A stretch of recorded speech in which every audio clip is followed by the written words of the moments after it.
మీరు ఒకవేళ ఈ క్రిస్టియానిటీ ఫాలో అయితే మీరు ముసుగు వేసుకొని ఉండాలా. మీరు ఒకవేళ ముసుగు వేసుకోకపోతే క్షవరం చేసుకోవాలా. నువ్వు దేవుడు కదా.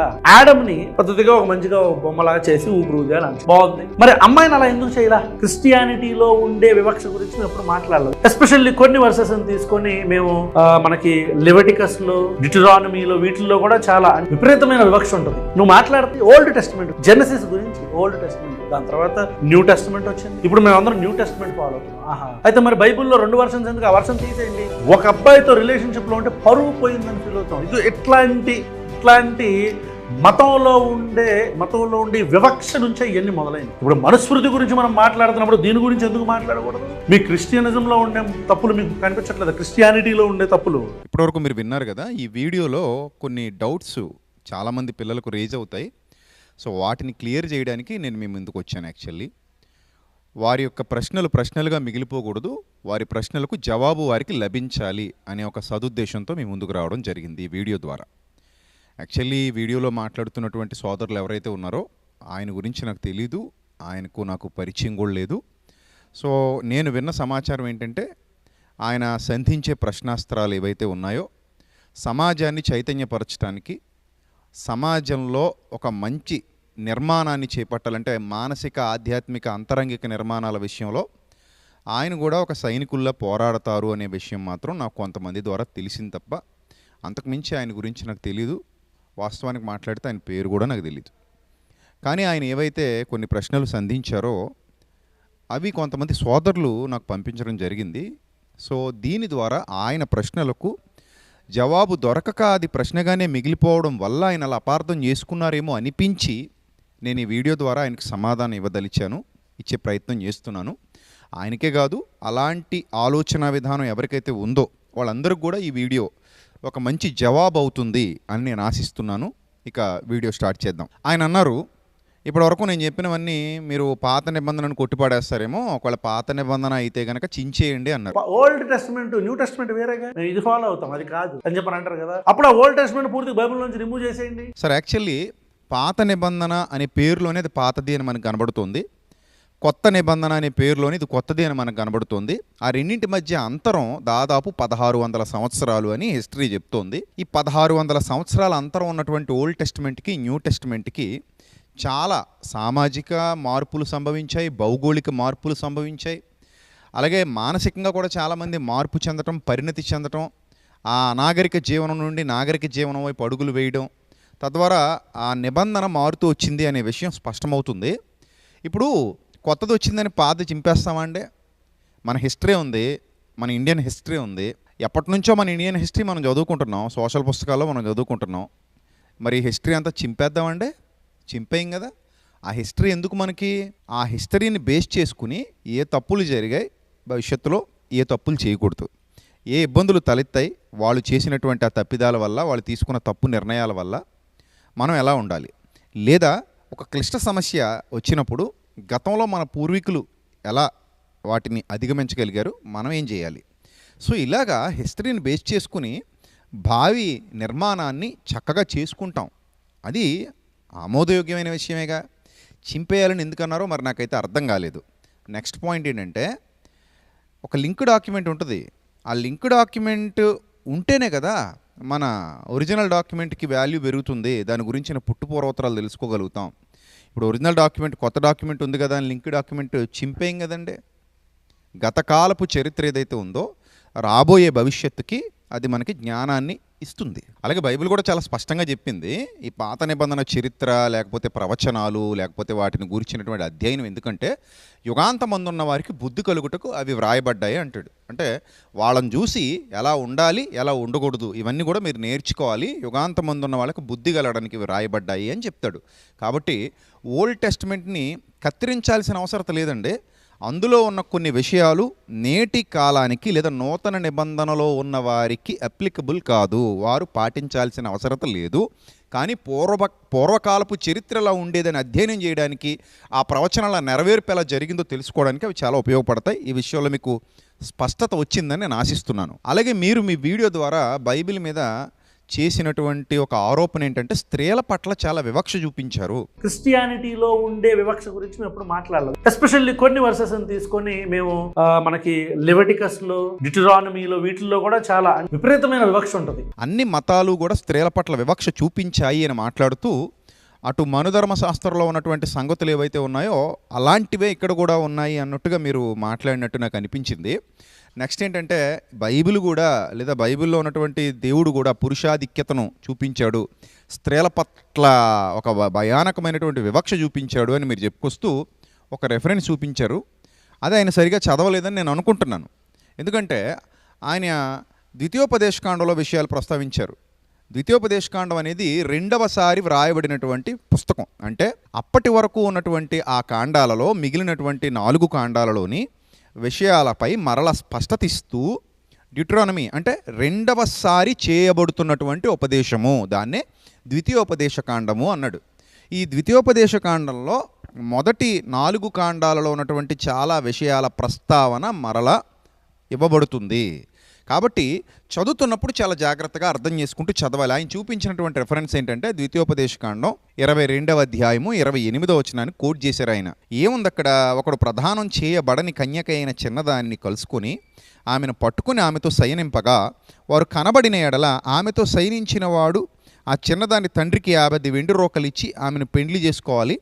అతడు ఆమెను అవమానపరిచిన కనుక అతడు తాను బ్రతుకు దినములన్నిటా ఆమెను విడిచిపెట్టకూడదు. ఇది చూపించి ఏం న్యాయం అండి ఇది? ఏం ఆటవిక న్యాయం?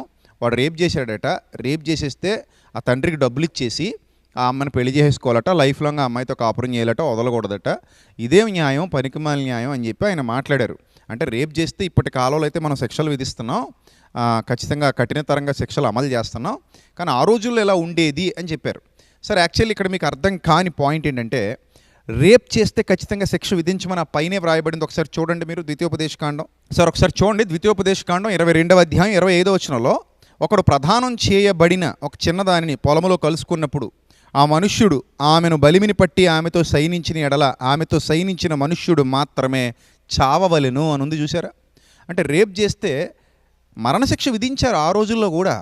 ఇక్కడ ఉన్నటువంటి ఓల్డ్ టెస్టమెంట్లో కూడా రేప్ చేస్తే మరణశిక్ష విధించారు. మరి ఇక్కడ ఉన్నటువంటి కాంటెక్స్ట్ ఏంటి? ఆ సందర్భం ఏంటి?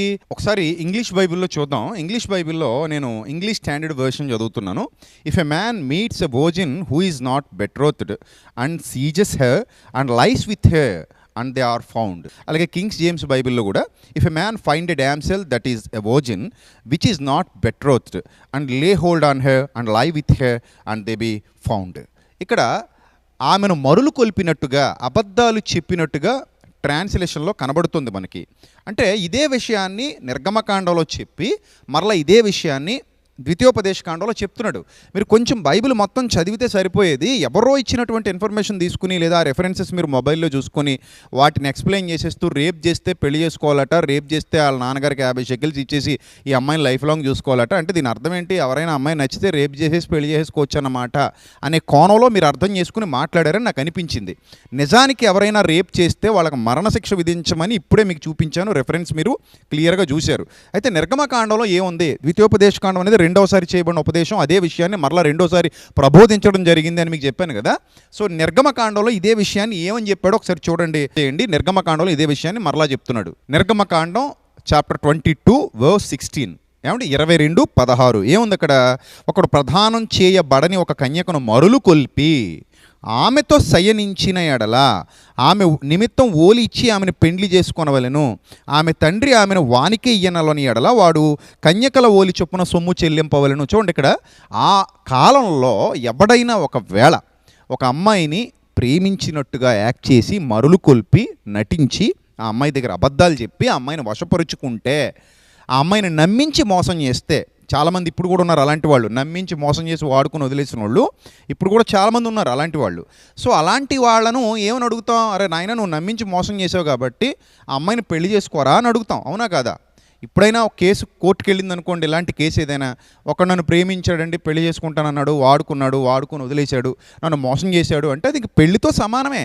ఒక అమ్మాయిని ఇష్టపడి ఆ అమ్మాయితో కలిసిపోవడం, ఆ అమ్మాయితో శరీరాన్ని పంచుకోవడం అనేది బైబిల్ ప్రకారంగా పెళ్లితో సమానం.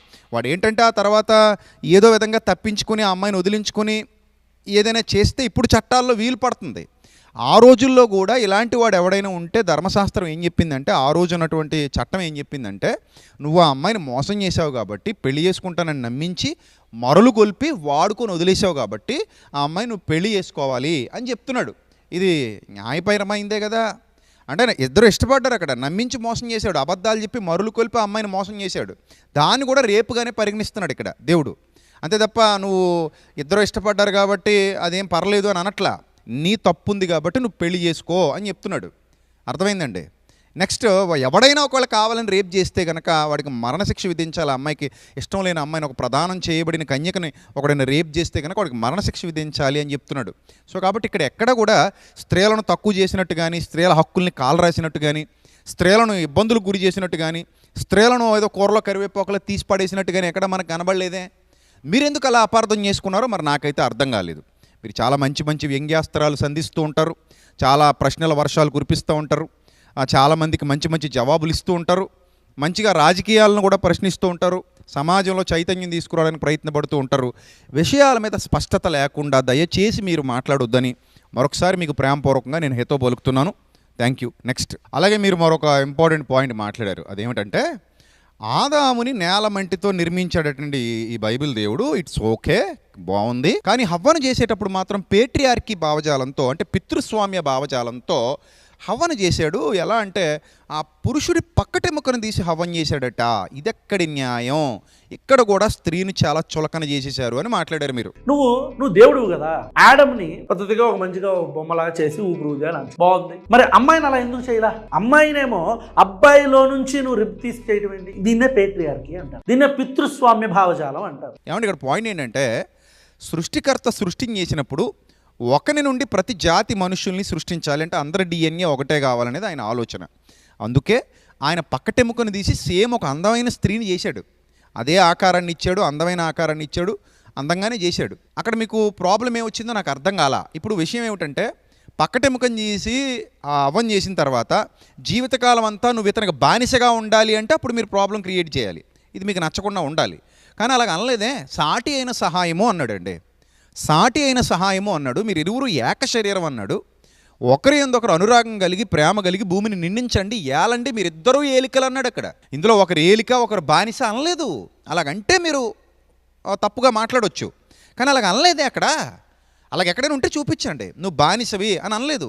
వాళ్ళు తప్పు చేశాక శపించాడు వాళ్ళ కుటుంబాన్ని మాత్రమే, అంతే తప్ప నువ్వు బానిసవి అని చెప్పలేదండి అక్కడ. అలాగే హవ్వ గురించి మాట్లాడుతూ నువ్వు జీవము గల ప్రతి వానికి తల్లివి అన్నాడు. ఇప్పుడు పురుషుల్లో నుండి స్త్రీని ఎలాగైతే తీశాడో, స్త్రీ నుండే కదండి మరలా పురుష జాతిని అంతటిని తీసుకొచ్చాడు. జీవం గల ప్రతి వానికి నువ్వు తల్లివి అన్నాడు. హేబేలు కయ్యిన్ అనే ఒక ఇద్దరు కొడుకులు పుడతారు, వాళ్ళు పురుషులే కదా, వాళ్ళకి అమ్మని చేశాడు కదా, ఈమె కదా అమ్మ, ఈమె కదా కన్నది. సో కాబట్టి అది దైవ నియమం, దైవ నిర్ణయం. అలా జరగాలి సృష్టి క్రమం కార్యక్రమం అని దైవ నిర్ణయం తప్ప ఇందులో ఎక్కడ స్త్రీని తక్కువ చేశాడు? అంటే పక్కటెముకను తీసి చేస్తే తక్కువ చేసేసినట్టేనండి. పక్కటెముకను తీస్తే అక్కడ మీరన్న పితృస్వామ్య భావజాలాన్ని ప్రదర్శించినట్ట. ఎందుకు మీరు అలాగా ఒకే రాంగ్ వేలో ఎందుకు అర్థం చేసుకోవాల్సి వచ్చింది? రాంగ్ వేలో ఎందుకు ఆలోచించాల్సి వచ్చింది? అక్కడ ఏమైనా బానిసబు అంటే కదా మీరు అలా మాట్లాడాలి. అలాగ అనలేదే అక్కడ. మీరు తెలివైన వారు, జ్ఞానవంతులు, వివేకవంతులు ఇంత చిన్న విషయాన్ని ఎందుకు మిస్అండర్స్టాండ్ చేసుకున్నారో మరి నాకైతే అర్థం కాలేదు. ఎక్కడైనా మీరు అర్థం చేసుకుంటారని నేనైతే భావిస్తున్నాను. అలాగే నూతన నిబంధనలో 2 పాయింట్స్ మీరు మాట్లాడడం జరిగింది. అందులో నూతన నిబంధనలో మెయిన్గా 2 పాయింట్స్ ఏంటంటే ముసుగు గురించి మాట్లాడారు. కొరింథీయులకు రాసిన మొదటి పత్రికలో 11వ అధ్యాయం 11వ వచనంలో పురుషుడు స్త్రీ మూలంగా కలిగిను అంటున్నాడు. అలాగే పురుషుడు స్త్రీకి శిరస్సు అంటున్నాడు. అలాగే స్త్రీ ఇమేజ్ ఆఫ్ ద మ్యాన్ అంటున్నాడు. ఆ స్త్రీ పురుషుని మహిమ అంటున్నాడు అని చెప్పి ఇక్కడ కూడా స్త్రీని చాలా చులకన చేసేశారు, తక్కువ చేసేశారు.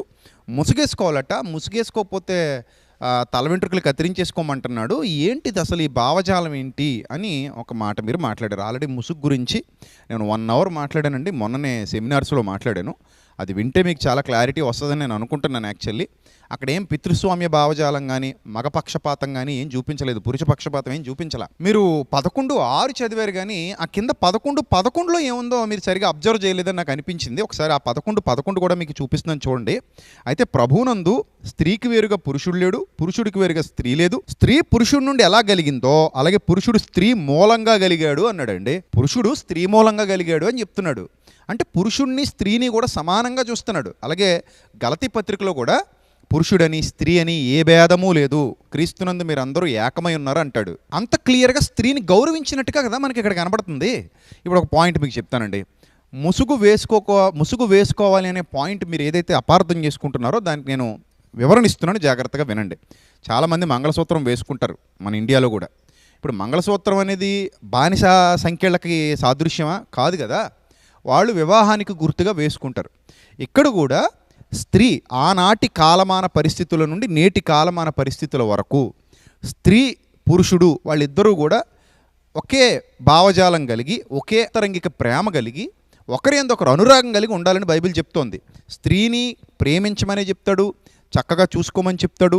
అలాగే భార్యాభర్తలు ఇద్దరూ ఏకశరీరంగా ఫలించండి, అభివృద్ధి పొందండి అని చెప్తాడు. ఇక్కడ కేవలం గౌరవానికి సాదృశ్యంగా భర్త అనగానే యజమానిగా గౌరవించే పరిస్థితులలో అతడు నీ యజమాని గనుక, నీ పోషకుడు గనుక అతన్ని నువ్వు ప్రేమిస్తూ అతను నువ్వు కలిసి చక్కగా అతడు నీ యజమానుడనే భావజాలంతో ప్రార్థించినప్పుడు, అలాగే ప్రవచించినప్పుడు మాత్రమే ముసుగు వేసుకోమన్నాడు తప్ప లైఫ్ లాంగ్ నువ్వు ముసుగు వేసుకుని ఒక బానిసలాగా ఆయన ముందు ఉండాలని చెప్పలేదండి. ప్రార్థించినప్పుడు ప్రవచించినప్పుడు మాత్రమే మీరు ముసుగు వేసుకుని దేవదూతలను బట్టి అధికార సూచనగా ఇవ్వబడింది కనుక మీరు మీ భర్తను యజమానుడిగా గౌరవిస్తూ ప్రేమిస్తూ చక్కటి కుటుంబ జీవనాన్ని కొనసాగించండి అని చెప్పబడినటువంటి సందర్భమే తప్ప మీరు బానిసలు అన్నట్టుగా ఎక్కడైనా ఉంటే చూపించండి, ఖచ్చితంగా ఖండిద్దాం, ఖచ్చితంగా దాన్ని గురించి మాట్లాడదాం. మీరు బానిసలు అని ఎక్కడ చెప్పలేదు. అలాగే ఆ రోజుల్లో ఈ కొరింథు పరిసర ప్రాంతాలలో ఈ దేవదాసి వ్యవస్థ ఉండేది. నాట్ ఓన్లీ ఇండియా, అక్కడ కూడా దేవదాసి వ్యవస్థ ఉండేది. ఒకేసారి 1000 మంది దేవదాసీలు ఆ గుడుల్లో విటులతో వ్యభిచరించినట్టుగా చరిత్ర చెప్తోంది కొరింథు పట్టణంలో. సో వాళ్ళు హెయిర్ని చాలా కట్ చేసుకొని చిన్నగా పెట్టుకొని వారు వేశ్యలుగా వ్యవహరించారు అన్నట్టుగా చరిత్ర చెప్తుంది. అందుకే ఇక్కడ ఏమంటాడంటే, అమ్మ మీరు అలా కట్ చేసుకోకండి, మీరు చక్కగా వెంట్రుకలు పెంచుకోండి, మీకు పైటి చెంగుగా ఇవ్వబడ్డాయి, పురుషులకేమో అంత ఆ అవకాశం లేదు కాబట్టి మీరు చక్కగా పెంచుకొని అందంగా మీ హెయిర్ని ముసుగులా పెట్టుకోండి అని చెప్పడం కూడా మనకు అదే అధ్యాయంలో కనబడుతుంది. అంటే మీరు వాళ్ళలా ఉండొద్దు అని చెప్తున్నాడు అక్కడ. ఆనాటి ఆ విటులతో ఇష్టానుసారంగా వ్యవహరించేటువంటి స్త్రీల మాదిరిగా మీరు ఉండొద్దు, మీరు చక్కగా ఉండండి, మంచిగా ఉండండి అని చెప్తున్నాడు అక్కడ. దీని గురించి నేను మాట్లాడిన వివరణ అంతా కూడా ఈ థంబ్నెయిల్లో ఏదైతే ఉందో ఈ వీడియోలో ఉంది. ఒకసారి మీరు వీలైతే వాచ్ చేయండి. ముసుగు గురించి ఇంకా మీకు క్లారిటీ వస్తుందని నేను అనుకుంటున్నాను. ఇప్పుడు దేవుని యొక్క సృష్టిలో స్త్రీ పురుషుల మధ్య వ్యత్యాసం ఉంది, తక్కువ చూపు ఉంది. ఇది మీ భావజాలం తప్పితే వాస్తవానికి దేవుడి దృష్టిలో అలా లేదు. నిర్మాణం చేసేటప్పుడు పురుషుడిని ఒక రకమైన ఆకారాన్ని ఇచ్చాడు, స్త్రీకి ఒక రకమైన ఆకారాన్ని ఇచ్చాడు. అది ఎప్పటికీ కనబడుతుంది.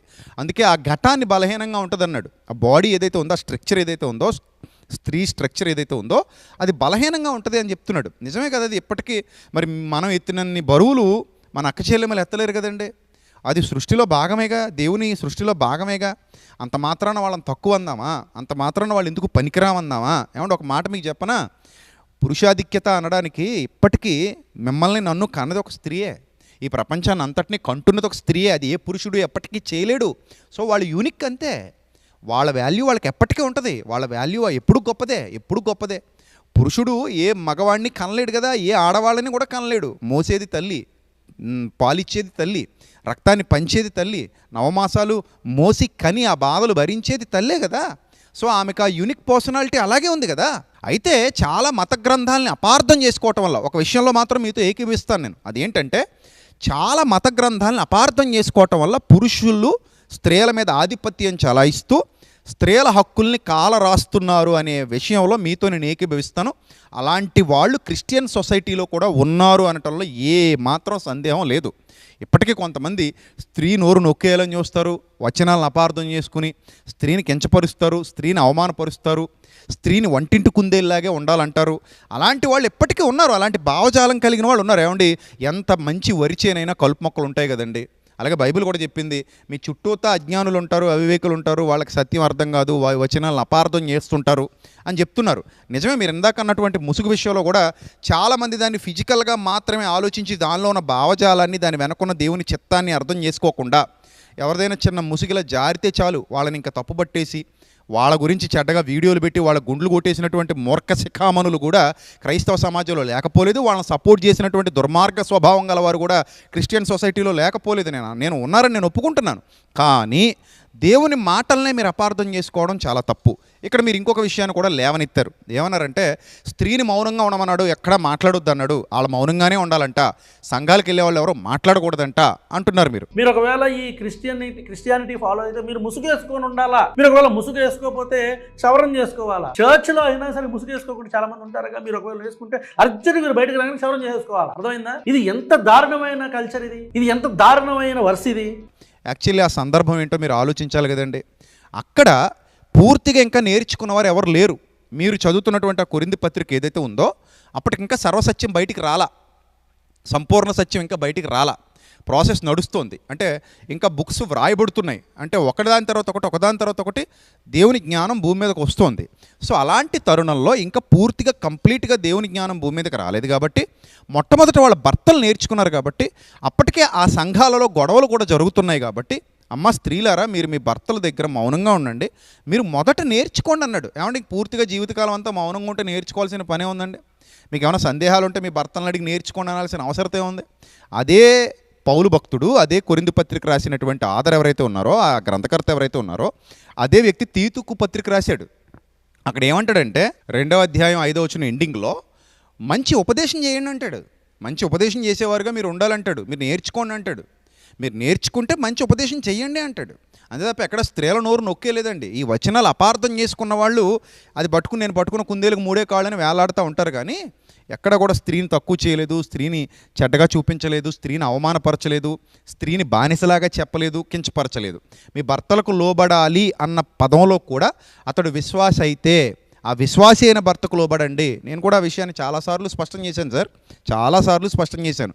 నీ భర్త ఒకవేళ ఇర్రెస్పాన్సిబుల్ పర్సన్ అయితే, నీ ఇష్టానుసారంగా లోక సంబంధంగా బ్రతికే వ్యక్తి అయితే, దుర్మార్గపు స్వభావం గలవాడైతే, నిన్ను ఇబ్బందులు పెడుతూ కించపరుస్తూ కొడుతూ అవమానపెడుతూ అలాగే నీ ద్వారా మనీ ఎర్న్ చేయాలనుకుని నిన్ను అమ్మేసే నీచ దృక్పథం ఉన్న దుర్మార్గపు స్వభావం అయితే అలాంటి వాళ్లకు ఈ లోక పాపాల్లో నీతో పాలిభాగం తీసుకునేలా చేసే వాళ్లకు నువ్వు లోబడాల్సిన అవసరత లేదు అని క్లియర్గా చెప్పడం జరిగింది చాలా సందర్భాల్లో. అంటే ఎంత దుర్మార్గుడైనా సరే లోబడి ఉండు, వాడు ఎన్ని పాపాలు చేయిస్తున్నా నీ చేత వాడికి లోబడి వాడు చెప్పను, వాడు చెప్పిన ప్రతి పాపం చేస్తూ పో, వాడు చెప్పిన ప్రతి నీచ కార్యం చేస్తూ పో అని బైబిల్ చెప్పదు సార్. అతని రెస్పాన్సిబుల్ పర్సన్ అయితే, అతను నిజంగానే యథార్థవంతుడైతే అతనికి లోబడమని చెప్తుంది. ఎందుకు? ఇద్దరు కలిసి మీరు లైఫ్ లీడ్ చేసుకుంటున్నారు కాబట్టి. సో ఇలా సిచ్యువేషనల్గా చాలా ఉంటాయండి. సిచ్యువేషనల్ థింకింగ్ అంటారు దాన్ని. ఆ సిచ్యువేషన్ మీద బేస్ ఏ ఉంటుంది. ఆ సందర్భం ఏంటి, ఆ సందర్భంలో జరుగుతున్నది ఏంటి, ఆ సందర్భంలో ఏం చెప్పాడు, ఇది చాలా ఆలోచించవలసినటువంటి విషయం. ఇప్పటికీ కొన్ని పనుల్లో మనం అక్క చెల్లెమ్మలను పెట్టలేమండి. ఇప్పుడు పాకిస్తాన్ బోర్డర్లో సైనికులతో యుద్ధం చేయాలి, అక్క చెల్లెమ్మల్ని ఎక్కువగా మనం పెట్టలేము అక్కడ. ఎందుకు పెట్టలేమంటే వాళ్ళ శరీరం అంత బలంగా ఉండదు. అదే యుద్ధాల్లో వాళ్ళని ఏదో గుంజన్ సక్సేనా లాగా మనం పైలట్లా వాడచ్చు, అలాంటి కార్యక్రమాలకు వాడచ్చు, కొన్ని పనుల్లో వాడచ్చు. అలాగని మల్ల యుద్ధాలు ముష్టి యుద్ధాలు చేయడానికి లేకపోతే బరువైన గన్లు మోసుకుంటూ వెళ్ళడానికి కొందరు వాళ్ళు దానికి సపోర్ట్ చేయొచ్చేమో, కానీ అందరూ సపోర్ట్ చేయలేరు కదా. ఎందుకంటే కొందరు అక్క చెల్లెమ్మలు బలహీనంగా ఉంటారు కాబట్టి. సో అది దైవ నియమం, సృష్టిలో ఆయన చేసినటువంటి ఆ స్ట్రక్చరే అలా ఉంది. సో దాన్ని మనం తక్కువ చేసి మాట్లాడడం అనకూడదు. మగాడు చేయలేని ఎన్నో పనులు నేడు ఆడవాళ్ళు చేస్తున్నారు. మగాడు సాధించలేని ఎన్నో విజయాలు నేటి ఆడవాళ్ళు సాధిస్తున్నారు. మగాడు ఏ గొప్ప పనులైతే చేశానని విర్రవీగుతాడో అవన్నీ కూడా వాళ్ళు చేసి చూపించిన వాళ్ళు కూడా ఉన్నారు. అలాగని మగవాడిని తక్కువ చేయొద్దు, ఆడవాళ్ళని తక్కువ చేయొద్దు. బైబిల్ అయితే ఎవరిని తక్కువ చేయలేదండి. ఆ సందర్భాలను మనం సరిగా అర్థం చేసుకోవటంలో ఏమైనా విఫలం అవుతున్నామేమో కానీ ఎక్కడ తక్కువ చేయలేదు. ఇంకొక విషయం కూడా మీకు చెప్తాను. మొట్టమొదట యేసుప్రభువారి రిజరెక్షన్ గురించి ఆయన శిష్యులకు కూడా తెలియజేసింది ఒక మహిళ. ఆమెకు ఆయన చాలా గౌరవాన్ని ఇచ్చారు. అలాగే మహిళలు ఎందరో గొప్ప పరిచర్యలు చేసినట్టుగా బైబిల్ గ్రంథంలో సాక్ష్యం కనబడుతోంది. లేదు మహిళలను తక్కువ చేసేసింది బైబిల్ అంటే కనుక చాలామంది క్రిస్టియానిటీలో ఉన్న కలుపు మొక్కలు దానికి సపోర్ట్ చేస్తూ మాట్లాడుతూ ఉన్నారు. అలాంటి వాళ్ళు ఎవరైనా మీకు తప్పుడు ఇన్ఫర్మేషన్ ఇచ్చారేమో నాకు తెలీదు. ముసుగు గురించి కానివ్వండి, లేకపోతే ఇంకా మాట్లాడొద్దనే దాని గురించి కానివ్వండి, లేకపోతే ఇందాక మీరు మాట్లాడినట్టుగా ఆదాము హవ్వల సందర్భం కానివ్వండి, ఎవరైనా మీకు ఒకవేళ తప్పుడు ఇన్ఫర్మేషన్ ఇచ్చుంటే గనుక దయచేసి ఆ విషయంలో మీరు మరొక్కసారి పునరాలోచన చేసి ఇది మీ ప్రశ్నకు జవాబు అని భావిస్తారని మనస్ఫూర్తిగా నమ్ముతూ నేను నా మాటలు ఇక్కడితో ముగిస్తున్నాను. Thank you, God bless you. ఈ వీడియో వీక్షించినటువంటి ప్రియులైన ఆత్మీయులందరికీ కూడా మరొకసారి నా నిండు కృతజ్ఞతలు తెలియజేస్తూ నా మాటలు ముగిస్తున్నాను. Thank you, God bless you, love you all, thank you all, God bless you, thank you.